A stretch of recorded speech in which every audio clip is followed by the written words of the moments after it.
Hello guys, in this video I will show you how to delete recordings from library on YouTube.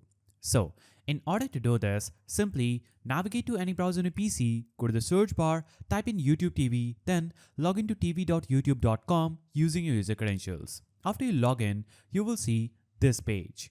On this page, you'll have to simply click on the library option at the top left corner of the screen. Now when you click on library, it is going to show you this page. Now, you'll have to just choose the show that you want to remove from your library. Just scroll down to the bottom and find the recordings area.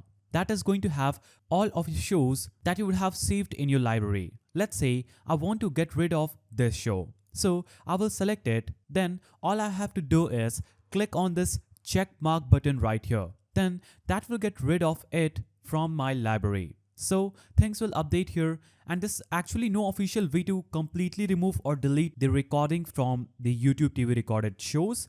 This isn't a big deal because you have unlimited DVR storage. But there is a couple of things that you can do, like you can select a show, click on the three-dotted icon just at the top of any episode. Then it will bring up this menu where you'll have to just click on Mark as watched. So click on Mark as watched and this will make things easier to manage, and it will basically show you which episodes you have or haven't seen. Also, if you remove a show from your library by unchecking it, it will stop recording these shows in future. And then for them to be deleted, you'll have to just wait for them to expire. So that's how you can delete recordings from library on YouTube. If you found this video helpful, please don't forget to give it a thumbs up, and thanks for watching.